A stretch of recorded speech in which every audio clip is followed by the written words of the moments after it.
Welcome to Mr. Phantom Channel, a place where spiritual mysteries and ghostly stories are unveiled. This is not for the faint of heart, but a doorway into another realm, a world where the shadows murmur the truth.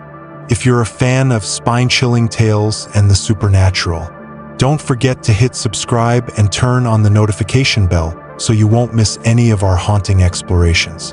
Get ready. The darkness holds secrets waiting to be discovered.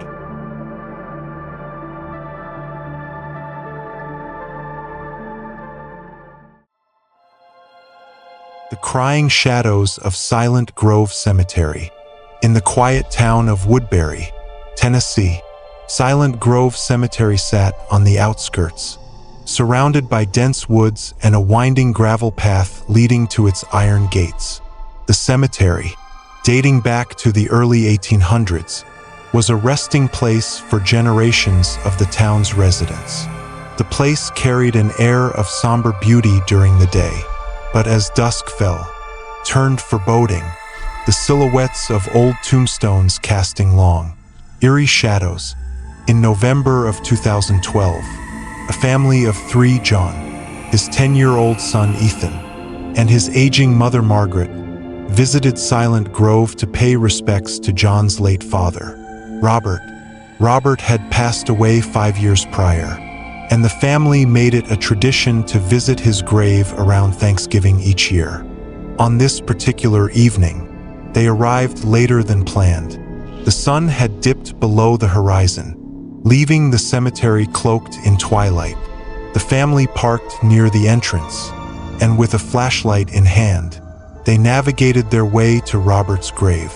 After laying flowers and lighting a few incense sticks, Margaret, feeling the chill of the evening, decided to return to the car while John and Ethan lingered to light the remaining incense at nearby graves. As John and Ethan moved between the rows of weathered headstones, a faint sound pierced the quiet, a soft cry, unmistakably that of a child. First, it was distant, almost blending with the rustling of leaves. John paused, his hand tightening around the flashlight. "Did you hear that?" he asked Ethan. Ethan nodded, his wide eyes scanning the shadows. "It sounds like a baby crying. It's really close." The cry grew louder, more insistent, and seemed to echo all around them. Ethan tugged on his father's sleeve. "Dad, what if someone left a baby here? We have to help." John hesitated. The idea of a child abandoned in a cemetery sent a chill down his spine. But the creeping darkness and the eerie atmosphere made him uneasy. With no lantern or adequate flashlight, he decided to return to the car and bring it closer for better lighting. Back at the car, John explained the situation to Margaret, whose face immediately clouded with worry. "Should we call the police?"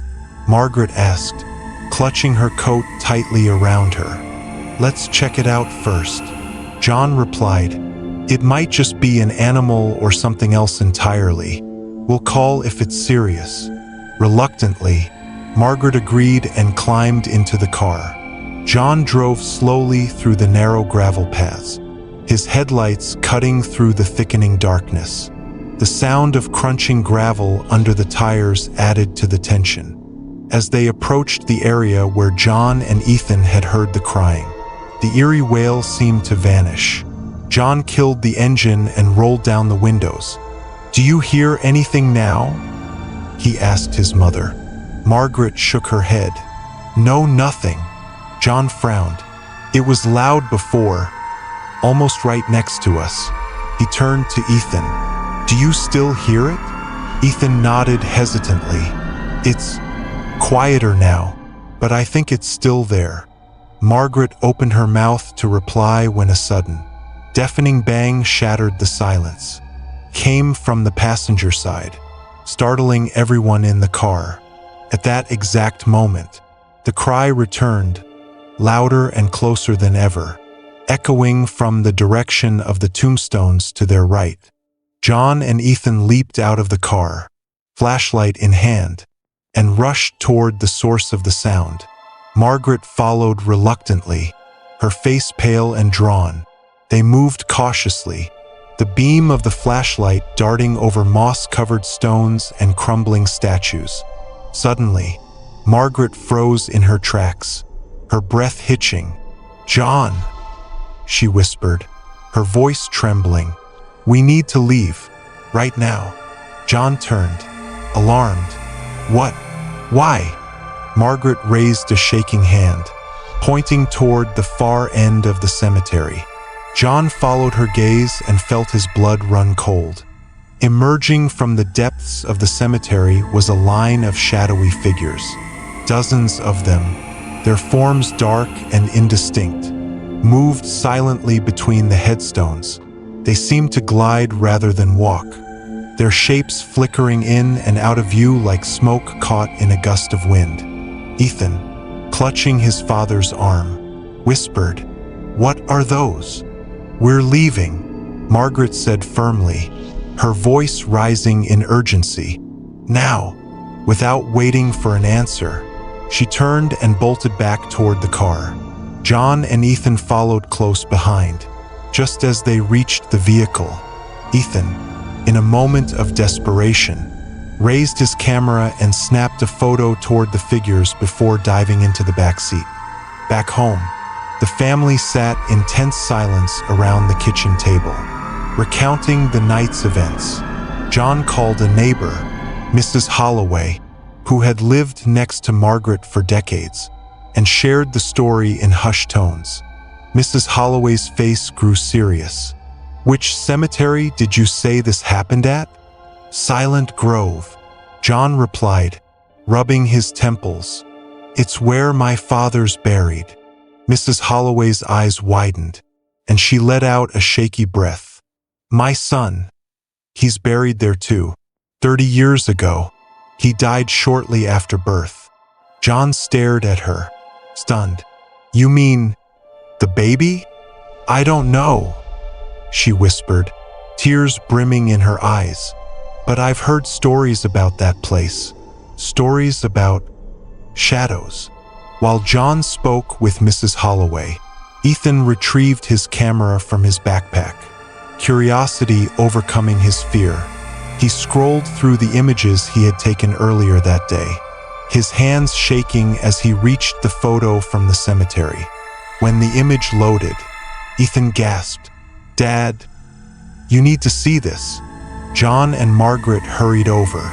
On the camera screen was the photograph Ethan had taken just before they fled the cemetery. The flashlight's beam illuminated the scene, but it was what stood beyond the light that chilled them to the core. The photo clearly showed a group of shadowy figures, more defined than they had appeared in the darkness, clustered around a single grave. Their forms were featureless, yet distinctly human, and their dark shapes seemed to radiate a palpable sense of malice. John leaned closer, his breath catching as he read the name on the gravestone surrounded by the shadows. "Isaac Holloway," he whispered. "November 5th, 1982, November 6th, 1982. The family never returned to Silent Grove Cemetery. John later contacted local authorities, but no evidence of an abandoned child was ever found. Despite their attempts to rationalize the experience, the photograph remained a chilling reminder of what they had encountered. Mrs. Holloway, haunted by the revelation, often visited her son's grave, leaving toys and flowers in the hope of bringing peace to his restless spirit. But deep down, she feared it was not her son's presence in the cemetery, but something darker, something that had been there long before him. Even now, years later, Ethan keeps the photograph hidden away, unable to look at it without reliving the terror of that night. The shadows of Silent Grove remain an unanswered mystery, a chilling reminder of the unknown lurking just beyond the veil of the ordinary.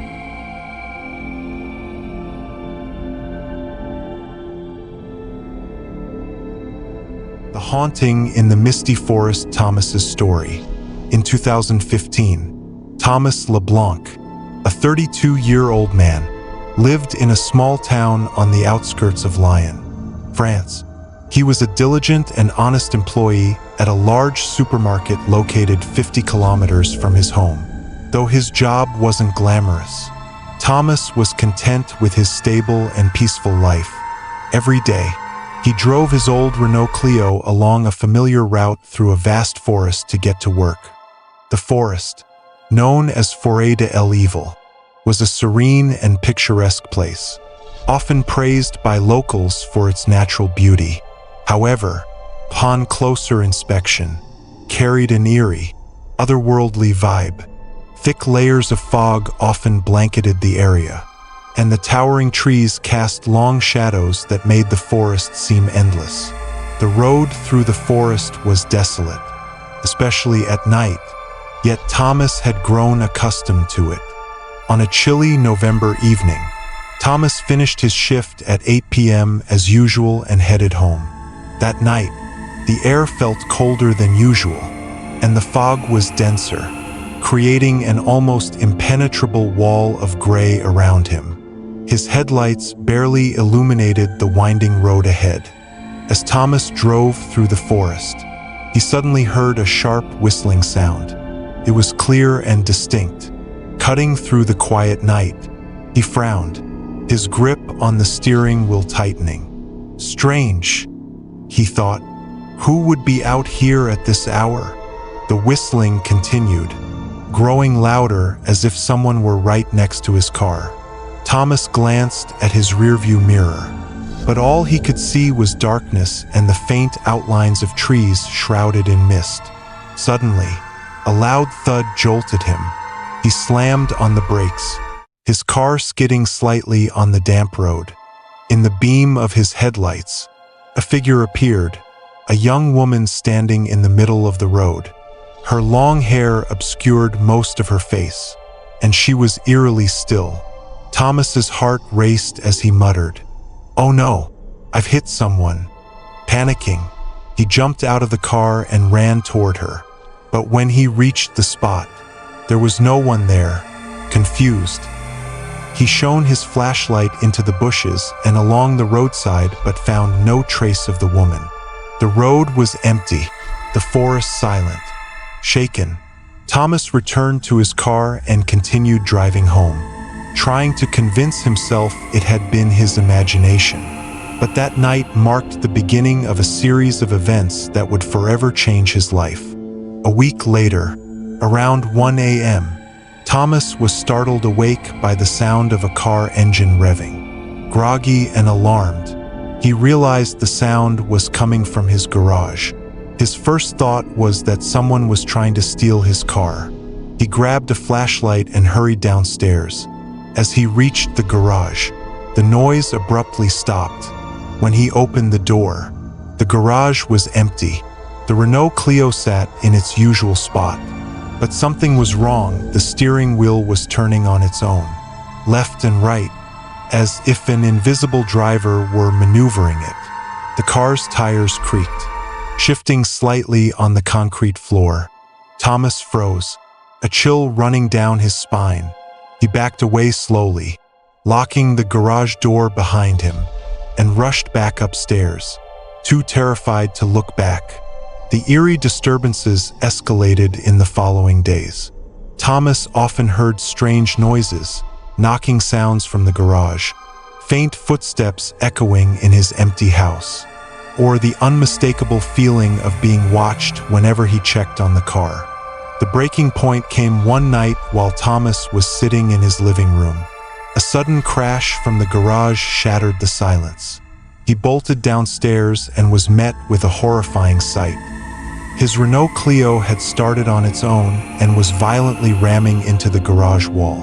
Again and again, the car lunged forward, then reversed, slamming into the wall with such force that the plaster began to crack, and the car itself became mangled. Terrified, Thomas grabbed his belongings and fled to a nearby hotel. That night, he couldn't sleep. his mind replaying the sound of the car's engine roaring and the image of it destroying itself. After that incident, Thomas began having strange dreams. In these dreams, he found himself driving through the familiar forest. The road seemed endless, the trees taller and darker than usual. Suddenly, his car would slow down and come to a stop in the middle of the forest. In the distance, he would see a small lake, its surface eerily calm. His car would then lurch forward on its own and plunge into the water. The cold and suffocating sensation of sinking would jolt him awake, gasping for air. The dream repeated night after night until Thomas decided he needed to investigate. He felt certain that the forest and the lake held the answers to the terrifying events he had been experiencing. The following morning, Thomas studied a map of the area and identified a possible path to the lake from his dreams. Determined, he drove back to the forest, navigating its winding roads with a sense of dread. After hours of searching, he found a narrow, unmarked trail leading deeper into the woods. Parking his car at the trailhead, Thomas ventured on foot, pushing through thick undergrowth and damp, moss-covered ground. Finally, he came upon it, the lake from his dreams. It lay hidden in the heart of the forest, surrounded by an eerie silence. The water was pitch black, and a thin layer of mist hovered above its surface. As he approached the lake's edge, something caught his eye. There, lying in the mud, was a rusted fishing kit. Next to it were two folding chairs, one upright and intact, the other toppled over as if someone had left in a hurry. A bouquet of wilted flowers lay nearby, along with a faded photograph of a young woman. Thomas's breath caught in his throat. The woman in the photograph was the same one he had seen on the road that fateful night. Thomas immediately contacted the authorities. When the police arrived, they examined the area and uncovered a tragic story. The woman in the photograph was identified as Lucille Garnier, a 24-year-old who had disappeared in 2013 while on a fishing trip with her boyfriend. Her body had been found in the lake, but the boyfriend had vanished without a trace, leaving behind only the fishing equipment and the two chairs. The investigation revealed no new leads about the boyfriend's whereabouts, and the case remained unsolved.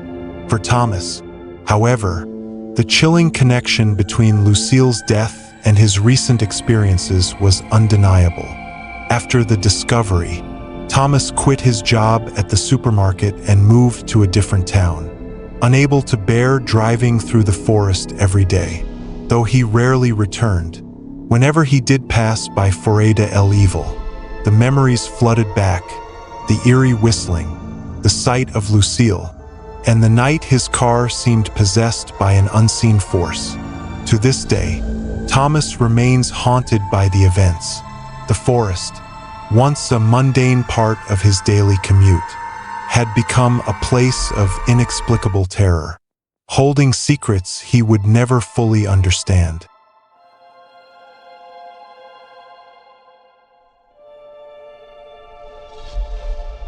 The Stranger in the Shadows. In the early 1980s, in a small suburban town outside Jacksonville, Florida, the Carter family rented a modest house at the end of a quiet street.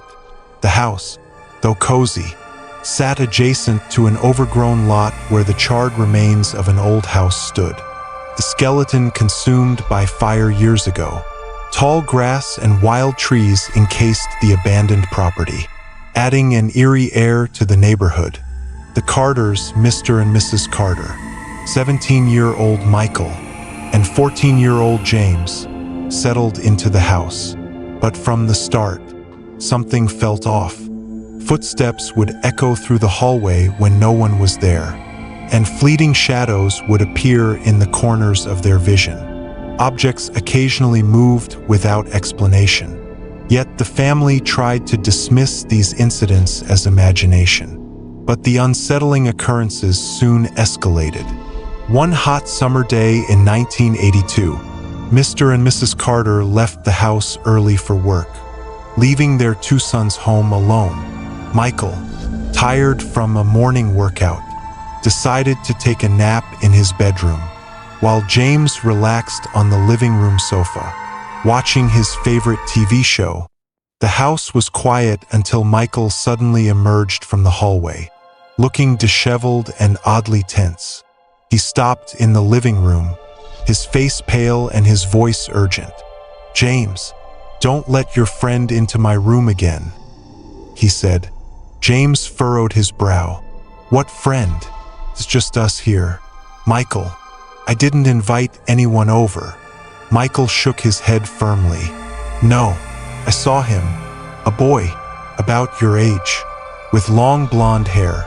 He was wearing one of those tie-dye shirts from the 60s. He was standing right outside my bedroom door when I woke up. He didn't say anything, just looked at me, nodded like he understood something, and disappeared." A chill ran down James's spine. His brother wasn't prone to wild stories or exaggeration. If Michael said he saw something, he likely believed it, determined to find out what was going on. The brothers scoured the house, checking every room and even the backyard shed. But there was no sign of anyone else in the house. The doors and windows were locked, and nothing seemed out of place. That evening, when their parents returned, James and Michael recounted the incident. Their father laughed it off, calling it a vivid dream, but their mother seemed concerned. Her eyes lingered on the charred house next door as though she suspected there was more to the story. The next morning, James went out to mow the lawn. During a break, he leaned against the fence and struck up a conversation with their elderly neighbor, Mr. Brown, a longtime resident of the area. Mr. Brown often shared stories about the neighborhood's past. James casually mentioned the strange events in the house, including Michael's encounter with the boy. As he described the boy's appearance, Mr. Brown's face turned ashen. "Are you sure about what you just said?" Mr. Brown asked, his voice trembling. James nodded. "Yeah, my brother saw him." "Why? Do you know something?" Mr. Brown took a deep breath and gestured toward the burned-out house next door. In 1968, a fire broke out in that house. A boy named Danny lived there. He was about 15. He had long blonde hair and always wore those tie-dye shirts. He didn't survive the fire. The revelation left James speechless. He hurried back inside, his mind racing with questions. Was the boy Michael saw the ghost of Danny? And if so, why was he appearing now? Following that day, strange phenomena in the house intensified. One evening, while the family was having dinner, Michael's bedroom door slammed shut on its own. Another time, the living room TV turned on by itself in the middle of the night, its screen flickering with static before shutting off. James began to feel a cold presence around him, especially at night. On several occasions, he awoke to the sensation of someone standing at the foot of his bed. Though no one was there, Michael reported hearing faint footsteps outside his bedroom window. But when he looked, he found nothing but darkness. Mrs. Carter, increasingly uneasy, admitted to her sons that she often felt watched, especially when walking down the hallway. Still, the family tried to maintain a sense of normalcy, even as the tension in the house grew. One night, James had a vivid, chilling dream. In it, he stood in the living room, looking out the window toward the burned house. In the overgrown yard, he saw a boy, blonde-haired and wearing a tie-dye shirt, standing motionless. The boy's empty gaze locked with James's before he slowly retreated into the shadows and vanished. When James shared the dream with Michael the next morning, his brother's face paled. "I've had the same dream," Michael confessed. "He doesn't want to hurt us, but he's trying to tell us something." The tension reached its peak one evening when James and Michael were watching TV. A loud crash echoed from the backyard shed, startling them both. Grabbing a flashlight, the brothers ventured outside to investigate. The shed door, which had been securely locked, now stood wide open. Inside, the air was icy cold despite the humid summer night, and the tools inside seemed untouched but oddly out of place.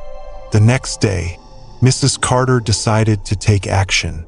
She contacted a local spiritual advisor, hoping for answers. The advisor performed a cleansing ritual, walking through the house and the surrounding property.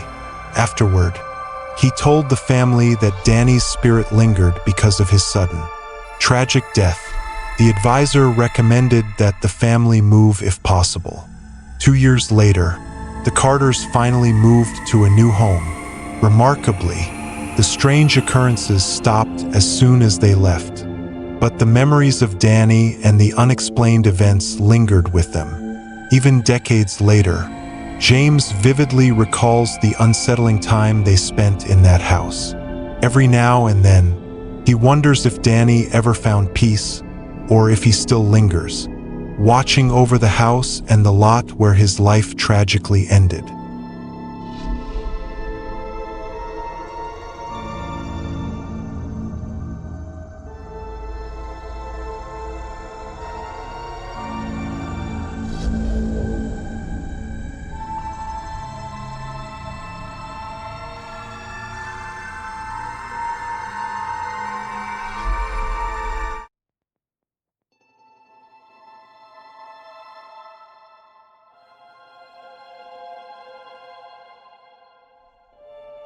Shadows in my memories. In the late 1990s, my family moved to a small town in Leeds, Yorkshire, England. My father, Richard Evans, had just taken a new job at a major bank branch in the city center. While waiting for the staff accommodation to be ready, my parents rented a temporary house on Greenfield Street, just a 15-minute drive from my father's workplace. The house, a 2-story, old-fashioned building, was tucked away on a quiet street surrounded by overgrown hedges and a small, neglected front garden. 2 large oak trees loomed over the property, casting deep shadows that made the house appear gloomy even during the day. At the time, I was just 5 years old, Edward Evans, a curious and lively child. On the first afternoon we moved in, I eagerly ran around exploring every corner of the house. It had 4 main rooms, a living room, a small kitchen, and 2 bedrooms upstairs. The wooden floors creaked with every step, and the rusty hinges on the doors gave off an eerie screech. To me, felt like an adventure, but that excitement didn't last long. From the moment I stepped inside, something felt off. The air carried a strange damp, musty smell, mixed with a faint sweetness like rotting wood. Before long, I started seeing shadows flicker in the corners of my vision, glimpses of dark figures appearing in the kitchen, bathroom, under the bed, and even on the balcony. I told my mother, Eleanor Evans, about seeing someone in the kitchen. She smiled and brushed it off, saying, "You're just imagining things. Sweetheart, you must be tired. Go rest." One morning, my mother was preparing to head out shopping at the Kirkgate Market, a well-known spot for vintage household goods. She opened her wardrobe to pick an outfit. Standing nearby, I watched her, my curiosity piqued. After she stepped into the upstairs bathroom to change, I wandered over to the wardrobe and hesitantly pulled the slightly ajar door open. What I saw froze me in place. Inside the wardrobe was a shadowy figure. It wasn't shaped like a normal person, more like a dark, foggy mass, but its red, glowing eyes and sinister, toothy grin stood out vividly, smiled at me, a grin that felt mocking and cruel. I screamed at the top of my lungs, and my mother rushed out of the bathroom in alarm. "Edward, what's wrong?" she asked, her face pale as she saw me trembling, pointing at the wardrobe. "Mom, there's someone in the wardrobe," I shouted. She opened the wardrobe and carefully inspected every inch. "There's no one here, Edward," she said, trying to calm me down, but I knew what I saw was real. One night, while the entire house was asleep, I woke up to an odd, chilling sensation. The room was pitch black, but I could feel a presence in the darkness. When I opened my eyes, I saw it, the same shadowy figure, standing silently at the foot of my bed. Its glowing red eyes pierced through the darkness, staring directly at me. It didn't move, but I felt as though it were getting closer. I wanted to scream, but my throat felt tight, and I was paralyzed with fear. All I could do was pull the blanket over my head and pray it would go away. The next morning, I told my parents, but my father dismissed it as just a bad dream. The strange occurrences became more frequent. One afternoon, as I was playing with my toys in the living room, I saw the shadow of a man glide past the kitchen doorway. I ran to check but found no one. At night, I would often hear light footsteps on the creaky stairs, but when I looked, no one was there. After several months, my father received notice that the staff housing at Rosewood Estate, designed for bank employees, was ready. Relieved, our family packed up and moved out of the old house. On the day we left, I felt a weight lift off my chest. The shadows, the eerie noises, and the unsettling presence seemed to stay behind.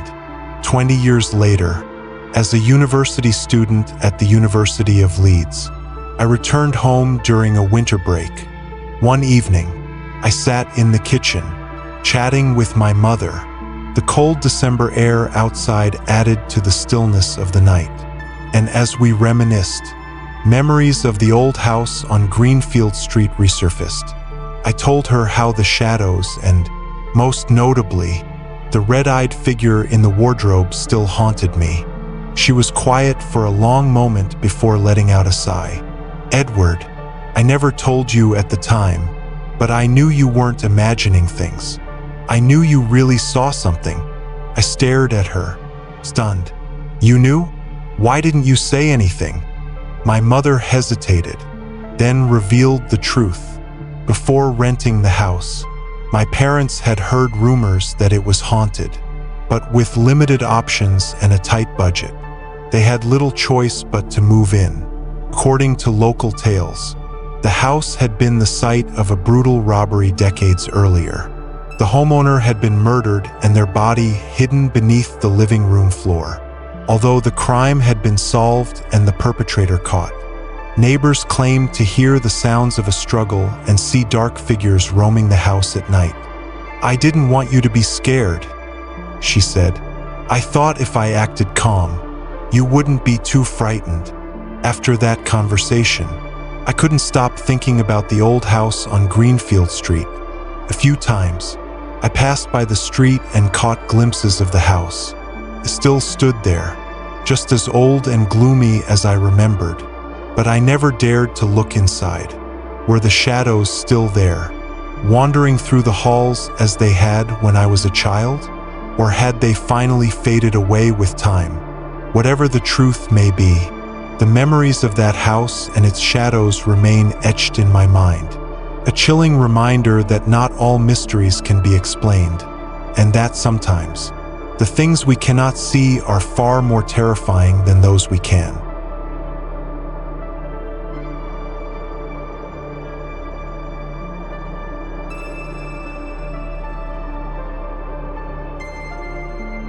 Thank you for spending your time with us tonight, exploring these mysterious and spine-chilling stories.